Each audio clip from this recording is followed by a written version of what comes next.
Esta mañana yo quiero compartir un mensaje de la palabra, y el mensaje se llama Los ojos abiertos.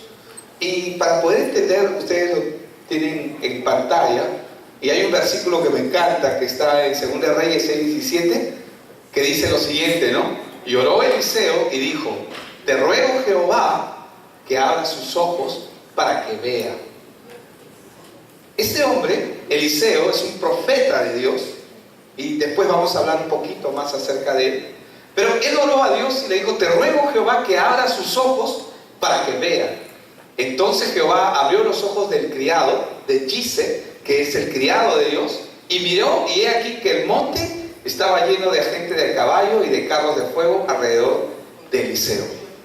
Quizá usted no entiende todavía lo que ese pasaje dice, lo vamos a ver más adelante, pero yo quiero mencionar algunas cosas que son importantes, ¿no? Una de las cosas y una de las condiciones más tristes que ocurre con el ser humano, con el hombre, es cuando trata de acercarse a Dios a su manera, a su forma. Trata de leer la palabra de Dios. ¿Cuántos han leído o han tratado de leer la Biblia? Todos lo hemos hecho en algún momento, y algunos ya tenemos por hábito leer la Biblia, pero muchas veces hemos leído la Biblia con un velo en el corazón. No con un velo con nuestros ojos, porque nuestros ojos tienen la capacidad, para lo que nos han enseñado a leer en la escuela, en el colegio, tenemos la capacidad de leer muchas veces, pero es como un velo que hay en el corazón del hombre, que cada vez que el hombre va a buscar y a querer saber algo más de Dios y busca por su propia cuenta, como que lee, pero uy, ¿qué es esto? Y qué dirá acá, y comienzan a sorprenderse, porque comienzan a leer, de repente lee y lee acerca de asesinatos, o lee acerca en ese momento comienza a leer pasajes que de repente no tienen sentido para su vida. Entonces, leer la Biblia y pasar por encima todos los testimonios que Dios ha dado, porque Dios nos ha dejado muchos testimonios. ¿Saben qué es un testimonio, verdad? Un testimonio es algo que le dice algo que es testigo. Un testimonio es algo que nos deja ser testigos, ¿no? Y hay testimonios de Dios en su gracia y en su amor, no solamente dentro de las Escrituras, sino que fuera de ellas. Todo lo creado apunta a Dios. Todo lo que existe en el mundo, en el planeta, por decirlo, todo apunta a Dios. Y el hombre no ha alcanzado a entenderlo. Y es justamente la razón por la cual yo quiero dar este mensaje. Podemos vivir en un mundo maravilloso de flores, de estrellas, puestas de sol. Podemos ver muchas cosas en el firmamento, ver la esplendidez de lo que es el mar. Ayer veía la maravilla de nuestro océano, ¿no? Y el sol, y sobre todo el sunset, cuando está cayendo el sol, qué precioso, dices tú, qué lindo, o sea, qué hermoso, y el cielo cambia de color de azul a medio naranja, y tú dices, wow, ¿qué es esto? ¿No? Es una maravilla. Hay muchas cosas gloriosas que nos hablan de Dios. Vamos a ver qué nos enseña el Salmo 19, y voy a leer del verso 1 al 7, porque no solamente la palabra nos habla acerca de Dios, la creación entera, la Biblia dice que nos habla acerca de Dios. ¿Me explico? Amén. Entonces, ¿qué dice? Vamos a leer Salmo, el capítulo 19. Voy a leer del verso 1 en adelante, hasta el 7 para ser más exactos, en la traducción normal, Reina Valera 60, que es la que todos usamos. Los cielos, dice, cuentan la gloria de Dios. ¿Cuántos saben que cuando las mujeres se juntan, hablan? ¿Verdad que sí? ¿Y qué es lo que hacen? Cuentan, ¿no? Oye, ¿y cómo estás? Ellas siempre quieren saber más. Cuando tú le preguntas a un hombre, oye, ¿cómo estás? Bien. Se acabó. Cuando tú le preguntas a una mujer, ¿cómo estás? Bien, mira, tú sabes, tú no sabes. Y comienzas ahí media hora, ¿no? O una.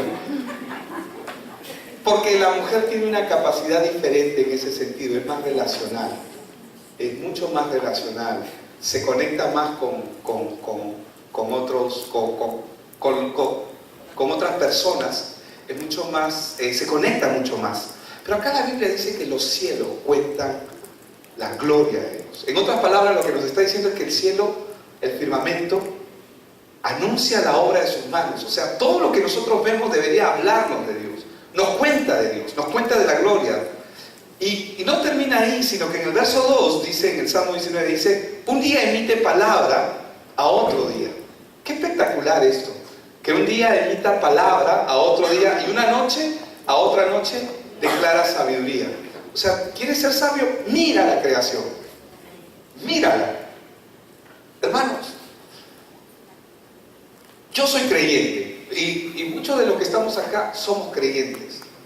Pero mucho se dice de la evolución, pero ¿saben? Este cuerpo tan maravilloso, y no me refiero a mí, ¿no? Aunque pareciera, ¿no? Pero digo, este cuerpo tan maravilloso, porque el cuerpo humano es una maravilla. Los que lo han estudiado a profundidad saben lo perfecto que es. Y tú dices, este cuerpo maravilloso, tan lindo, ¿no? Capaz de hacer tantas cosas.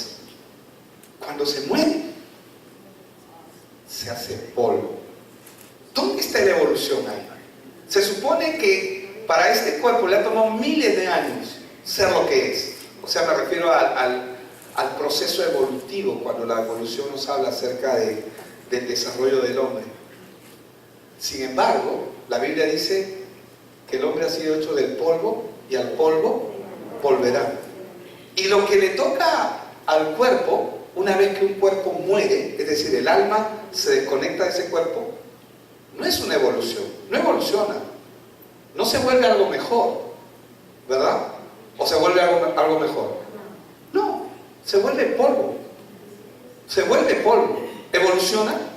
Entonces, ¿cómo es posible que la muerte fortuita que le puede pasar a algo pueda detener de una manera tan práctica y tan tangible una evolución que le ha tomado miles de años? ¿Cómo es posible? La Biblia dice que el hombre ha sido hecho del polvo, y al polvo va a volver. ¿Por qué menciono esto?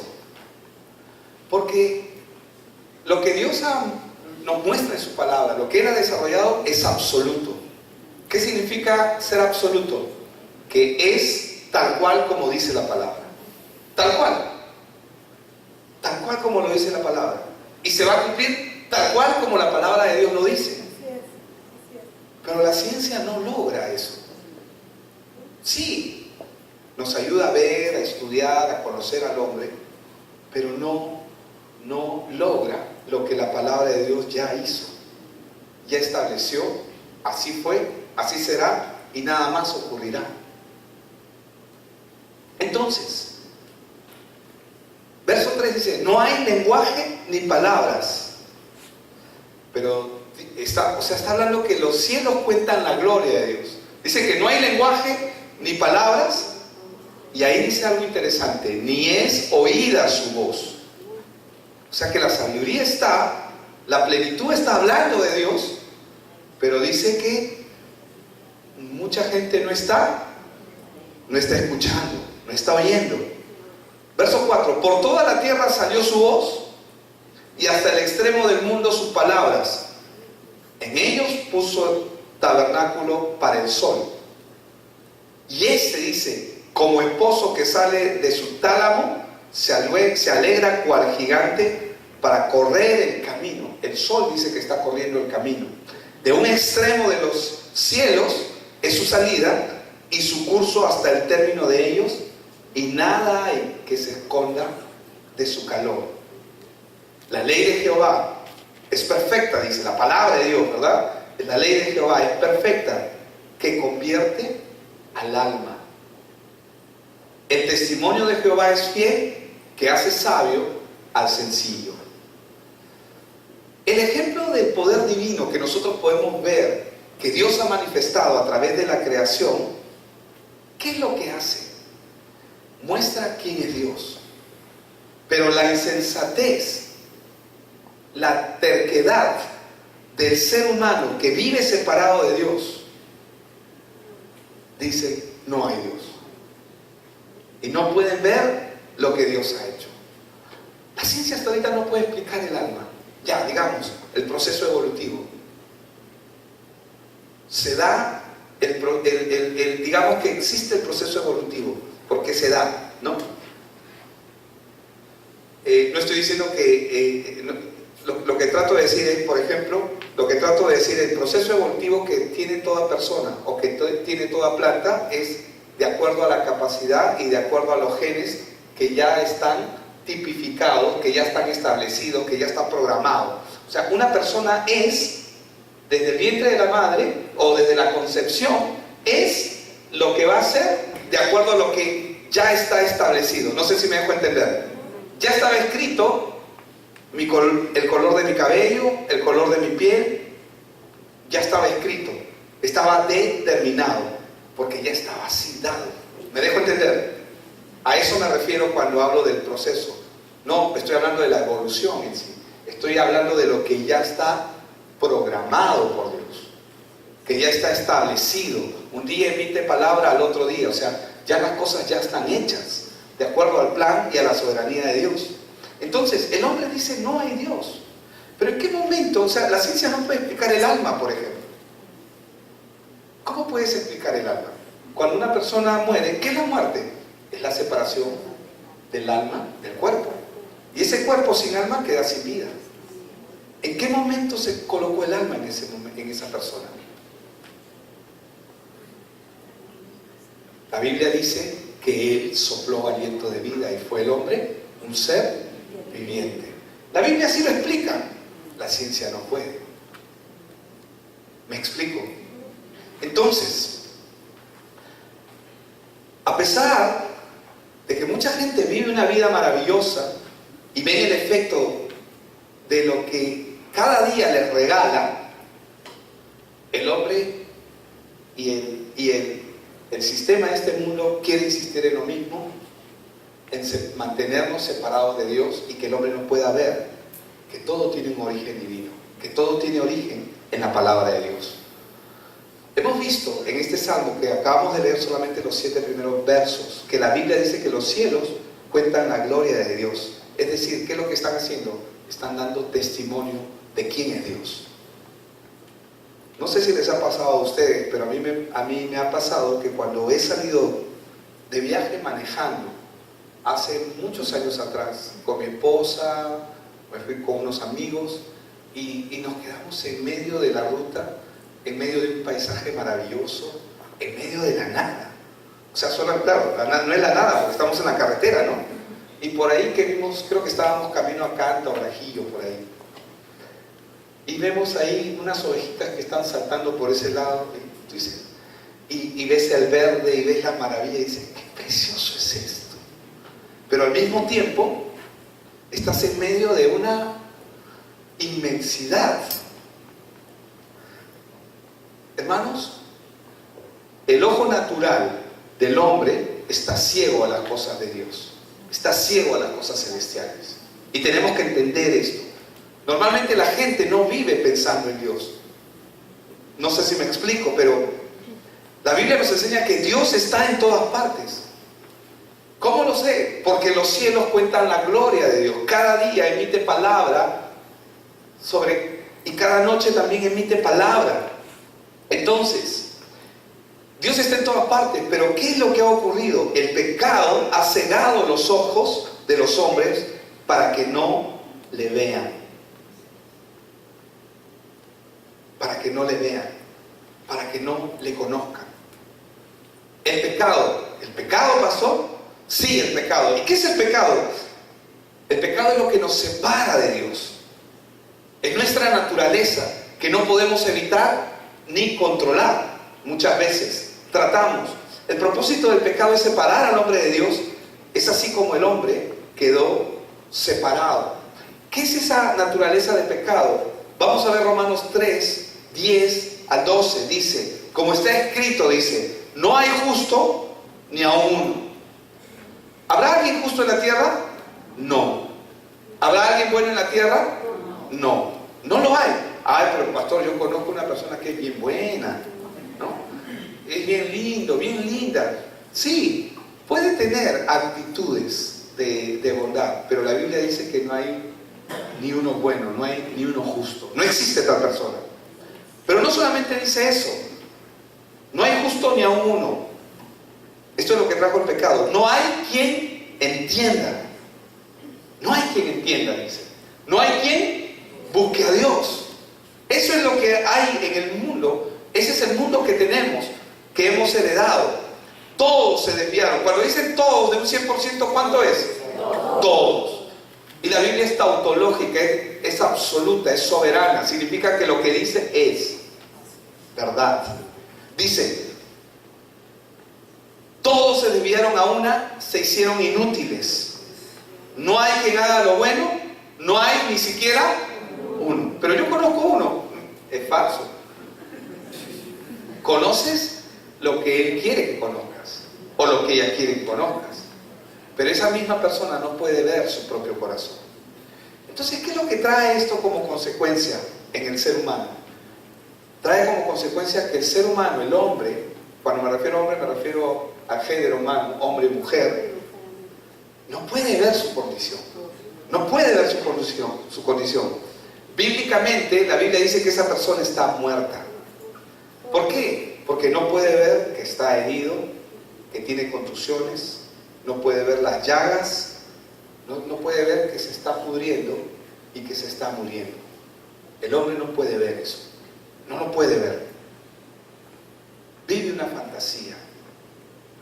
Y es justamente la falta del discernimiento espiritual que solo lo trae Dios en el hombre, lo que lo hace incapaz de corregirse o hacer algo por su propia vida.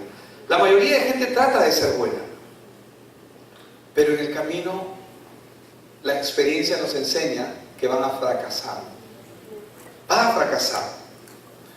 ¿Por qué? Porque la ceguera espiritual, y cuando hablamos de la ceguera espiritual me refiero a una persona que no tiene comunión con Dios porque no puede, porque está ausente de Dios. La ceguera espiritual mantiene a la persona en una apariencia y la mantiene contenta, entre comillas, con lo que este mundo le puede brindar o dar, en apariencia. Y lo peor de todo es que no le permite ver cuán poca cosa es por todo lo que se trabaja en este mundo. Y con esto no quiere decir de que no debamos trabajar por las cosas que queremos o deseamos obtener. Al contrario, hay que hacerlo. Pero lo que hace el engaño de este mundo es que mantiene a la persona ocupada para no ver lo verdadero y para mantenerlo pecando. ¿Qué significa la palabra pecado? La palabra pecado significa errar en el blanco. Imagínate una persona ciega, totalmente ciega, y tú le pones un objetivo, un target, le pones un objetivo, digamos, a 30 metros, y le das una lanza, o le das, digamos, una flecha, un arco y una flecha, y esa persona comienza a estirar. ¿Le va a dar en el blanco? ¿Cuándo le va a dar en el blanco? Nunca. ¿Por qué? Porque está ciega. Está ciega. Entonces, la ceguera espiritual mantiene a la persona en una apariencia. Y el engaño de este mundo lo mantiene ocupado para no ver lo verdadero. Para no ver lo verdadero. Y esto hace que el hombre sacrifique todo el potencial que Dios le ha dado de una manera vana. ¿Qué es una manera vana? En algo en lo que al final no le va a dar verdadero contentamiento. Vamos a Mateo 6:19. ¿Qué nos enseña la Biblia ahí? Y Jesús, el Señor, está hablando aquí. Mateo 6:19 dice, voy a leer hasta el 21. No os hagáis tesoros en la tierra, donde la polilla y el orín corrompen, dice, y donde ladrones minan y hurtan, sino haceos tesoros, ¿en dónde? En el cielo, donde ni la polilla ni el orín corrompen, y donde ladrones no minan ni hurtan, porque donde esté vuestro tesoro, dice, allí también vuestro corazón. O sea, donde está mi tesoro, va a estar mi corazón. Eso es lo que me dice la Biblia. Y el Señor Jesús está hablando ahí. Esto no significa que no debamos esforzarnos y lograr muchas cosas. Porque el plan de Dios es que dejemos herencia a nuestras generaciones, por si acaso. Para los que creen que de repente, oye, el pastor está diciendo que no debemos esforzarnos por las cosas naturales, o que debemos enfocarnos más en Dios. Sí, enfócate más en Dios y sé el mejor en lo que hagas. Si tienes que ser millonario, por favor, necesitamos que seas millonario. ¿Amén? ¿Cuántos quieren ser millonarios? Hay que trabajar para ello. Hay que trabajar. Ay, pastor, ahora me compro la tinca. ¿Qué tinca, oye? Invierte ese dinero y ponte a trabajar. Amén. Entonces, ¿qué es lo que nos dice? Porque la Biblia nos habla en Proverbios 13:22. ¿Qué nos dice la Biblia en Proverbios 13:22? Proverbios 13:22 dice: el bueno dejará herederos a los hijos de sus hijos, ¿verdad? Eso es lo que dice. El bueno dejará herederos a los hijos de sus hijos. Voy a leerlo en la traducción lenguaje actual. Dice: la riqueza del hombre bueno será para sus nietos. ¿Te imaginas? Lo que el Señor quiere que acumules para que le puedas dejar herencia a quién? ¿A tus hijos? Hasta a los nietos, ¿verdad? Eso significa que te va a dar, te tiene que alcanzar para los hijos y va a llegar hasta los nietos. Amén. ¿Cuántos están trabajando con la esperanza de darle herencia a los nietos? Si no lo has hecho, pues hay que empezar a hacerlo. Amén. A los nietos. Así vengan de 3. De 6. Cualquier similitud es.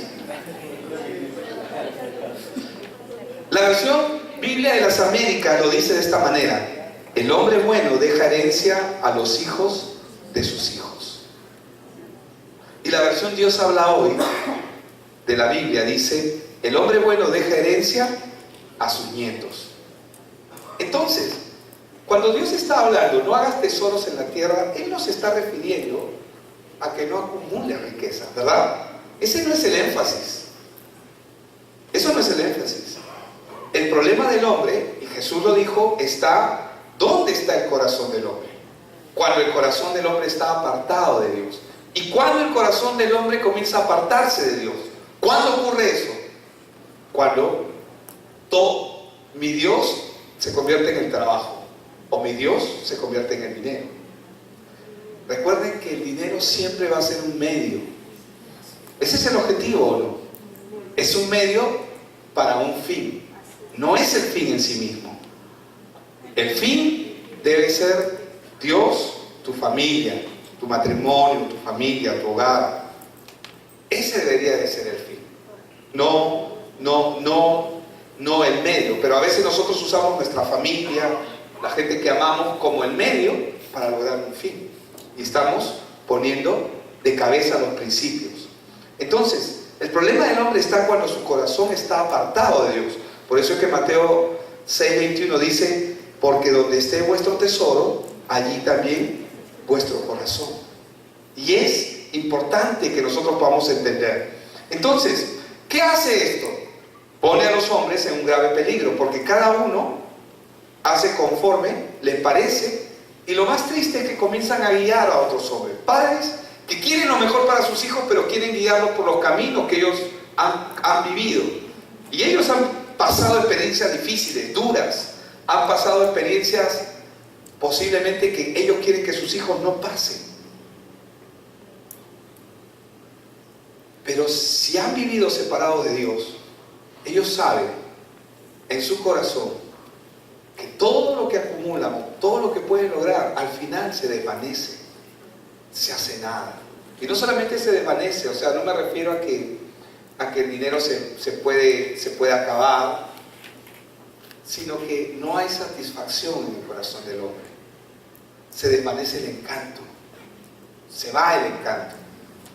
El encanto de las cosas se desaparece, son momentáneos. ¡Ay, qué feliz soy! Sí, me he comprado mi televisor de 28 pulgadas, de 40 pulgadas. ¡Qué lindo! Mira, pantalla curva, ¿no?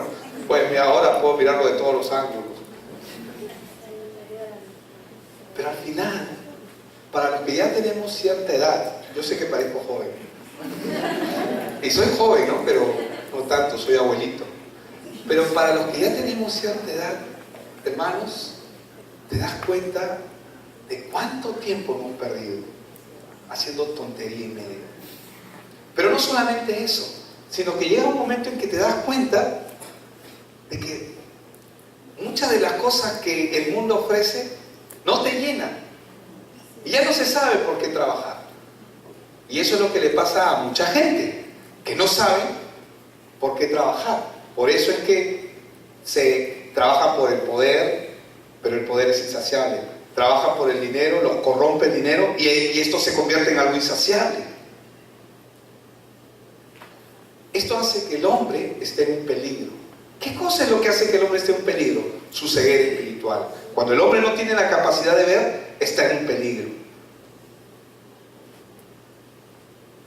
Cuando el hombre está así, ¿qué es lo que va a hacer el Señor? Va a enviar su evangelio.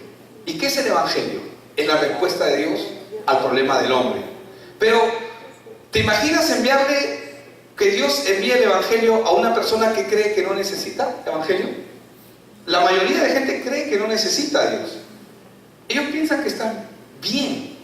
Jesús dijo esto en Mateo 15:14. Dejadlos, son ciegos, guías de ciegos. Y si el ciego guiare al ciego, ¿qué es lo que dice al final?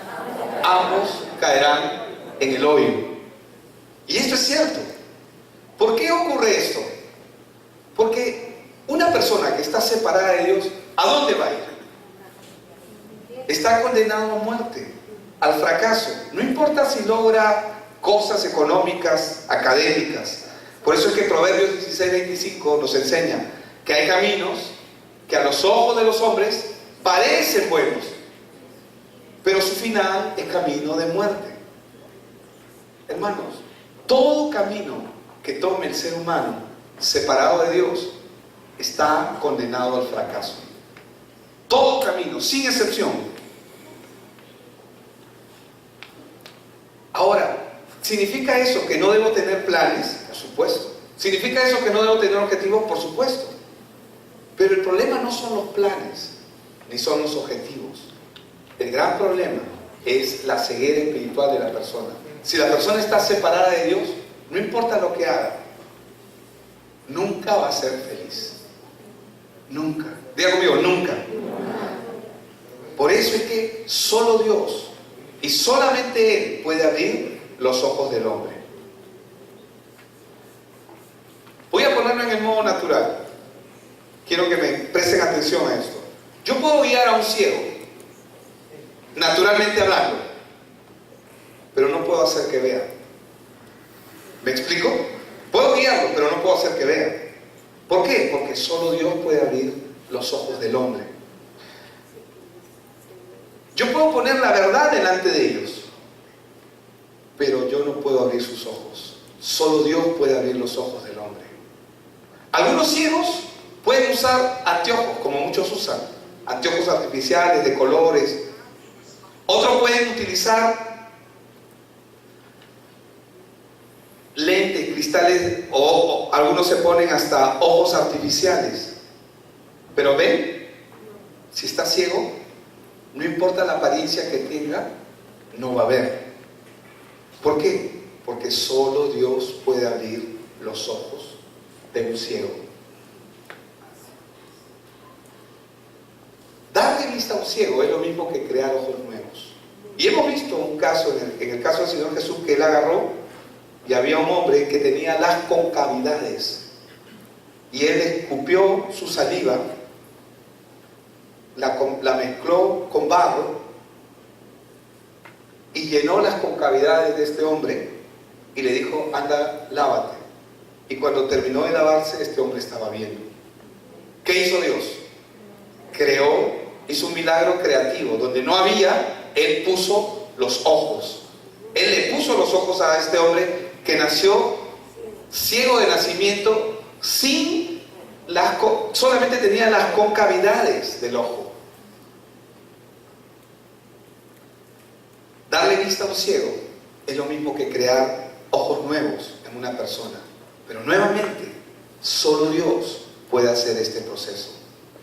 Y esto le pasó a un hombre llamado Gise. Y yo quiero que me acompañen ahí rápidamente. Voy a ir a Segunda de Reyes y voy a leer desde el capítulo... ¿Sí? Sí, el mismo pasaje que habíamos puesto al inicio. Segunda de Reyes, capítulo 6. Voy a leer desde el verso 11 en adelante. Dice: y el corazón del rey de Siria se turbó por esto.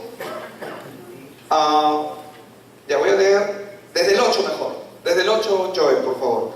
Tenía el rey de Siria guerra, dice, contra Israel. Siria e Israel estaban en guerra. Y consultando con sus siervos dijo el rey de Siria: en tal y tal lugar estará mi campamento. Él estaba haciendo sus planes. Y el varón de Dios, verso 9, envió a decir al rey de Israel: mira que no pases por tal lugar, porque los sirios van a ir, van a estar allí. El varón de Dios. ¿Quién es el varón de Dios? El hombre que está con los ojos abiertos, el hombre que está conectado con Dios, el hombre que está atento, el que tiene sus ojos espirituales abiertos, el que está listo. Amén. Entonces dice: el rey de Israel envió a aquel lugar que el varón de Dios había dicho, y así lo hizo una y otra vez con el fin de cuidarse. Entonces, cada vez que el campamento sirio quería atacar al campamento de Dios, no podía, ni podía agarrarle por sorpresa. ¿Por qué? Porque el hombre de Dios, que estaba atento a la voz de Dios, a la voz de Jehová, le comunicaba al rey de Israel y le decía: mira, no vayas por ese lugar, mejor acampa por este otro, porque va a venir el rey de Siria, va a estar esperándote allí. Y en el verso 11 dice: y el corazón del rey de Siria se turbó por esto. Y llamando a sus siervos les dijo: ¿no me declaráis vosotros quién de los nuestros es el rey de Israel? ¿Quién de los nuestros es del rey de Israel? O sea, él está pensando que hay un espía dentro de su equipo. Está molesto, ¿no? Porque él se da cuenta que todo lo que él hace, Israel lo sabe. ¿Qué está pasando? Entonces uno de los siervos del rey dijo en el verso 12: no, rey, señor mío, sino que el profeta Eliseo está en Israel. O sea, hay un hombre de Dios. ¿Qué es un profeta? Es el que habla de parte de Dios. Le dice: no, señor rey, señor mío, le dice, sino que el profeta Eliseo está en Israel, el cual declara al rey de Israel las palabras que tú hablas en tu cámara secreta. Y él dijo: id y mirad dónde está, para que yo envíe a prenderlo. Y le fue dicho: he aquí que él está en Dotán. Entonces envió el rey allá gente de a caballo y carros y gran ejército, los cuales vinieron de noche y sitiaron, dice, la ciudad. Y se levantó de mañana y salió, dice, el que servía al varón de Dios. ¿Quién era este hombre que servía al varón de Dios? Era un hombre que estaba todo el tiempo en la iglesia. Amén. No era de los de acá ninguno, espero. Amén. Pero estaba todo el tiempo en la iglesia. Él era el siervo, estaba ahí. Y he aquí, el ejército ya tenía sitiada, dice, es decir, rodeada la ciudad con gente de caballos y a carro. Entonces su criado dijo: ah, señor mío, ¿qué haremos?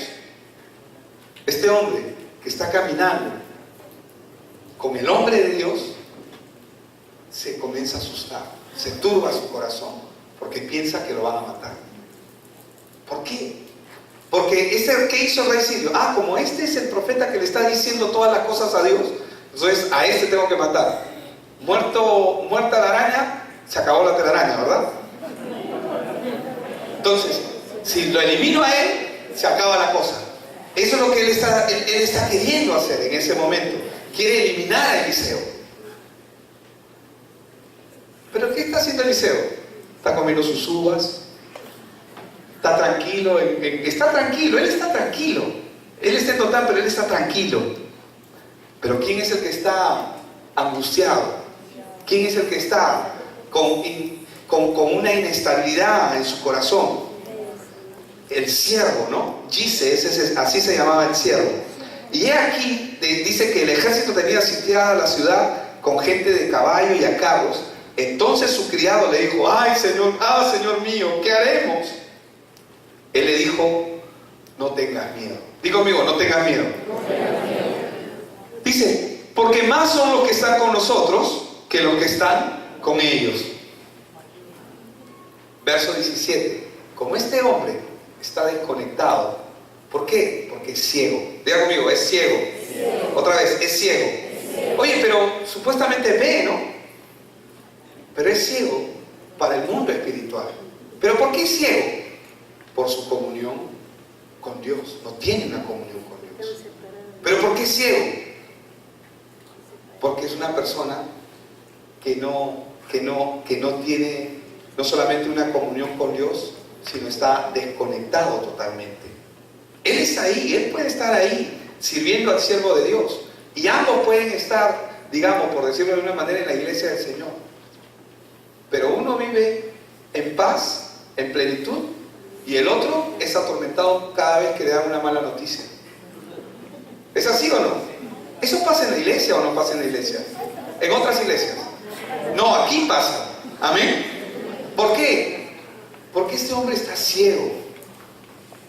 Pero hemos visto desde el inicio, hermanos, que solo Dios puede abrir los ojos. Solo Dios. Yo puedo guiar a un ciego, pero yo no puedo abrirle los ojos. Si el ciego nació ciego de nacimiento, yo no puedo hacer nada. Y oró Eliseo, verso 17, y dijo: te ruego, oh Jehová, que abra sus ojos para que vea. Oye, pero se acaba de ver a los ejércitos, ¿cómo qué ojos va a abrir? Si los acaba de ver, le está comunicando que tienen sitiada la ciudad. Pero ¿qué ojos tenía que abrirle? Los espirituales. Aquellos ojos que le permiten ver el plan de Dios y no la miseria de lo que el mundo le muestra. Porque lo que el mundo te muestra siempre es una miseria. Hermanos, alguien me dijo ayer: no veas ya noticias. ¿Verdad, no? Porque cada vez que veo noticias, hermanos, es una decepción. Dios mío, Dios mío. O sea, no por las malas noticias, por los malos periodistas que tenemos, que se muestran como buenos y no lo son. Y oró Eliseo y dijo: te ruego, Jehová, que abra sus ojos para que vea. Entonces, dice la palabra, Jehová abrió los ojos del criado y miró, y he aquí que el monte estaba lleno de gente de a caballo y de carros de fuego alrededor de Eliseo. ¿Qué es lo que significa eso? Significa que Dios estaba cubriéndolo. Por eso, ¿qué dijo Eliseo desde el inicio? Más son los que están con nosotros que los que están con ellos. ¿Y qué dice la palabra? Más son los que están, mayor es el que está en mí que el que está en el mundo. Pero muchas veces no entendemos eso. ¿Por qué? Por la ceguera espiritual. Por eso no lo entendemos. Y luego, verso 18, voy a seguir leyendo. Y luego que los sirios descendieron a él, oró Eliseo a Jehová y dijo: te ruego, y miren lo que él oró. Presten atención cómo él oró. Y le dijo: te ruego que hieras con ceguera a esta gente. Pero ahí sí está orando con una ceguera física. Y los hirió con ceguera conforme a la petición de Eliseo. Eliseo, este es el momento oportuno para ganar la batalla, podía haber dicho, ¿no? El Señor me los ha entregado ahorita en sus manos. Él podía haber dicho: ya, los vamos a eliminar, los vamos a matar. Cualquiera podría tomar venganza, ¿verdad? Cuando alguien te hace daño, te está atormentando, no pasa con ustedes, ¿no? Pero uno a veces le desea el mal, ¿no? Le dice: ay, ¿cómo no sales de la calle y tienes un accidente, ¿no? Te retrasas. No, yo sé que eso no pasa acá, ¿eh? Porque ustedes son cristianos. Pero ¿qué pasa? El Señor los entregó en su mano. Los está entregando. Les ha entregado a ellos en su mano. Pero Él oró de manera diferente. ¿Por qué? Porque Él tenía un plan en su corazón. Hermanos, Y el plan que Dios siempre tiene en nuestro corazón para con la gente que está ciega espiritualmente es evangelio. Es evangelio. El plan de Dios siempre es que le conozcan a Él. No a ti, no a mí. Nosotros no somos nadie. Sí, somos personas, pero tienen que conocerle a Él. Si me conocen a mí, se van a decepcionar. Si te conocen a ti, se van a frustrar. Pero si conocen a Dios, no se van a decepcionar ni se van a frustrar. Van a conocer al Creador del cielo y de la tierra. Y más adelante vamos a ver que lo que Él hace es, se acerca a ellos y eso termina en una, no voy a llamar una prédica, pero Él logra compartirles y mostrarles quién es el Dios de Israel para este pueblo. Entonces, volviendo al punto inicial que habíamos estado tratando, ¿quién es el único que puede hacer que el hombre vea? Entonces, la facultad del hombre que camina sin Dios es no ver las cosas de Dios. El hombre ha nacido y nace espiritualmente ciego. Es algo que nosotros tenemos que entender. Juan 9:32 dice: desde el principio no se ha oído decir que alguno abriese los ojos a uno que nació ciego. Está hablando el ciego que fue sanado por Cristo y dando testimonio de Cristo. Si éste no viniera de Dios, nada podría hacer, dice. Satanás engañó a este mundo. ¿Y qué es lo que hizo? ¿Cuál fue el pecado que él introdujo en el mundo? ¿Cómo fue la forma que le dio? Él le dijo: serán abiertos vuestros ojos y seréis como Dios. Cuando el hombre pecó, ¿fueron abiertos sus ojos? ¿Fue como Dios? Sus ojos espirituales, por el contrario, se cerraron. Y lejos de ser como Dios, se convirtió en un esclavo del sistema que ahora él maneja. Ahora, ¿cuál es nuestra bendición? La bendición que nosotros tenemos como iglesia para los creyentes. Que podemos orar para que Dios abra los ojos. ¿Cuántos de nosotros hemos tratado de enseñarle, de explicarle, sí, pero esto es así, y queremos irnos a Génesis, nos vamos a Apocalipsis, queremos mostrarle a la gente toda la Biblia, y queremos... Dios no nos manda eso.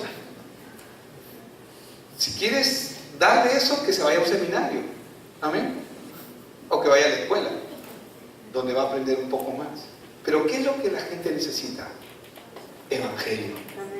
¿Y qué es el evangelio? La respuesta de Dios al problema del hombre. Tal cual como oró Eliseo, es la oración que nosotros debemos orar por la gente que queremos ir a compartir. Señor, abre sus ojos. Abre sus ojos. Debemos orar para que el Señor abra sus ojos, abra el entendimiento de sus vidas. ¿Por qué? Porque este tipo de oración es eficaz, es bíblico. ¿Ustedes creen que Pablo no oraba para que la gente abra sus ojos? Pablo oraba. ¿Qué oraba Pablo? Oraba por un espíritu de sabiduría y de revelación en el conocimiento de Él. En otras palabras, Señor, hazles entender. Hazles entender. ¿Por qué? Porque Dios sabe que Él es el único que puede abrir los ojos. Salmo 146, verso 8, y voy terminando, dice: Jehová abre los ojos a los ciegos. Jehová levanta a los caídos. Jehová ama a los justos, dice. ¿Quién es el único que puede abrir los ojos? Es Dios. Y no está hablando de una ceguera física, aunque Jesús abrió los ojos de muchos que estaban ciegos. ¿De qué está hablando? Está hablando de lo que Jesús hizo en Lucas 24, versos 45 al 48, que es lo que nosotros tenemos que hacer. Lucas 24, verso 45 dice: entonces les abrió el entendimiento. ¿Para qué? Para que comprendiesen las Escrituras. Y le dijo: así está escrito, y así fue necesario que el Cristo padeciese y resucitase de los muertos al tercer día, y que se predicase en su nombre el arrepentimiento y el perdón de pecados a todas las naciones, comenzando desde Jerusalén, y vosotros, dice, sois testigos de estas cosas. ¿Qué es lo que Jesús hizo ahí con sus discípulos? Yo les pregunto, ¿sus discípulos veían o no veían? Sí veían físicamente hablando, pero ¿podían entender las Escrituras? No la entendieron hasta que Jesús les abrió el entendimiento. Eliseo era un hombre conforme al corazón de Dios, porque era un profeta de Dios, hablaba de parte de Dios. Pero Gise, ¿cómo estaba? Ciego. Pero andaban con él, pertenecían a la misma iglesia, ¿o no? Por decirlo de una manera, sabemos que no había iglesias en esa época, pero supuestamente servían al mismo Señor, supuestamente. Pero uno veía y el otro no veía. Uno, cada vez que venía un problema, sufría, y el otro, gracias, Señor, por los problemas. Se gozaba en los problemas. ¿Por qué? Porque cuando viene un problema, ¿cuál es el propósito del problema? Atormentarte, angustiarte. No. ¿Cuál es? Conocer el plan de Dios. Ese es el propósito del problema. Si no me crees, míralo, está en 1 Corintios 10:13. Porque no sobrevendrá ninguna tentación que no sea humana. Fiel es Dios que no te dejará ser tentado, probado. En el original es probado. Es la misma palabra para probado, tentado. No te dejará ser tentado más allá de lo que puedas resistir, sino que junto con la prueba viene la salida. ¿Para qué? Para que tú veas. ¿Cuál es el propósito de la prueba? ¿Qué tienes que ver? El plan de Dios. Y a veces nos angustiamos, pero el que está ciego se angustia. ¿Sabes por qué se angustia? Porque no hay respuesta en su corazón. ¿Y por qué no hay respuesta? Porque no hay palabra. Si no hay palabra, no hay respuesta. Entonces, es un privilegio para la iglesia el que nosotros podamos orar para que Dios abra los ojos del entendimiento de la gente. Ya sabemos qué tenemos que hacer. Amén. Sabemos qué es lo que tenemos que hacer. Pero no solamente para nosotros, para ellos, sino aún nosotros necesitamos ver más. ¿O no es así? Ver mejor. Salmo 119, el verso 18 dice: abre mis ojos. Y aquí no está hablando una persona que está ciega, está hablando David, que era un hombre conforme al corazón de Dios, que comprendía su condición, entendía quién era él y comprendió quién era Dios. Estábamos hablando ya casi al final de sus días, y él dice: abre mis ojos. Pero sus ojos estaban abiertos, espirituales, ojo, y miraré las maravillas de tu ley. ¿Por qué? Porque, hermanos, ¿cuál es el propósito por el cual estamos aquí en esta tierra? ¿Cuál es? ¿Cuál es? ¿Cuál es? ¿Cuál es? Es cumplir el plan de Dios. Tú no estás aquí para cumplir tus planes.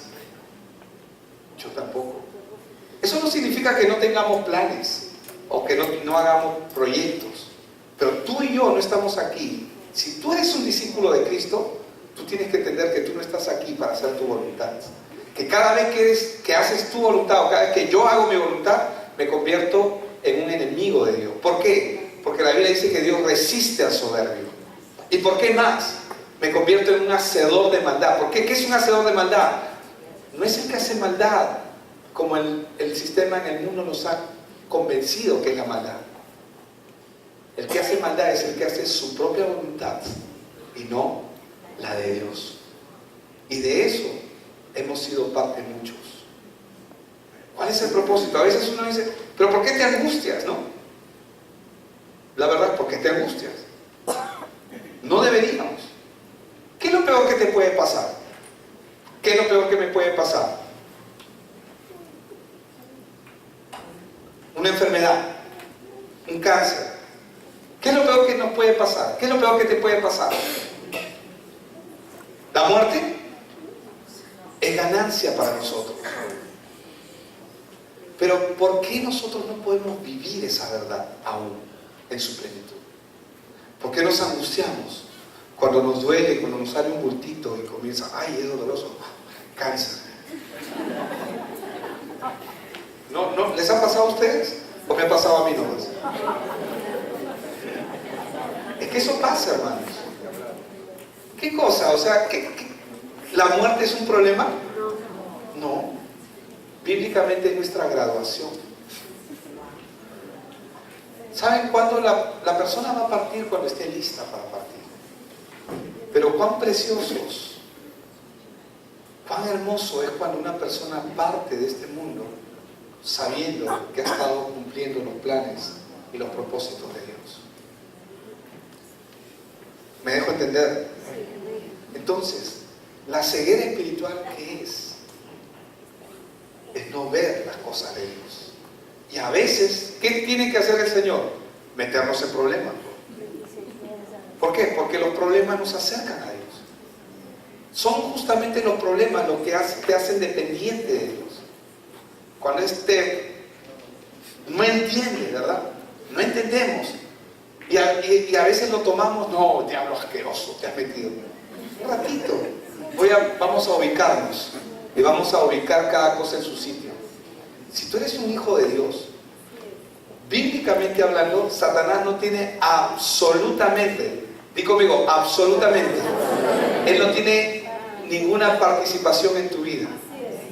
¿Cómo? Pero pastor, entonces si la enfermedad no la ha puesto, ¿quién es? Dios permite. ¿Qué? Sí. ¿Qué? Sí, Dios permite.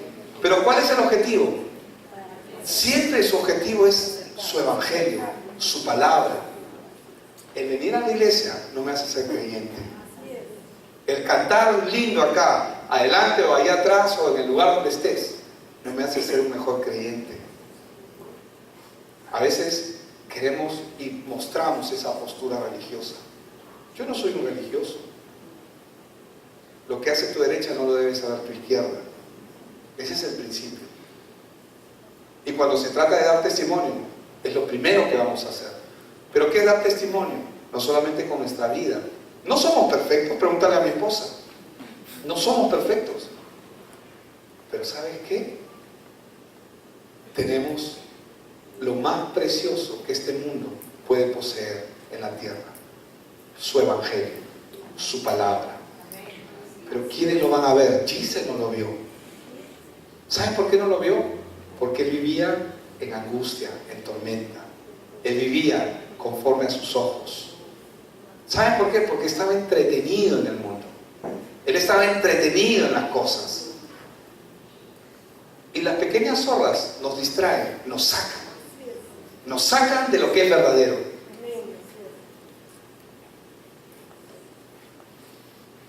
¿Qué tenemos que hacer? Señor, oramos para que nuestro entendimiento se abra. Señor, abre nuestros ojos. Y hasta lo cantamos. Abre mis ojos, oh Cristo, yo quiero verte, ¿no? Y todos estamos alucinando y mirando a Jesús. Queremos mirarlo así. ¿Es verdad? ¿O no es así? ¿O soy yo el único? Abre mis ojos, oh Cristo, yo quiero verte, ¿no? I want to see you, dice en inglés, ¿no? Yo quiero verte. Pero, ¿qué es lo que tenemos que ver realmente? Lo que Él tiene para nosotros. Efesios 2:10, que es el último verso con el que vamos a terminar. ¿Qué es lo que nos enseña? ¿Qué nos enseña? ¿Que todo está listo o no?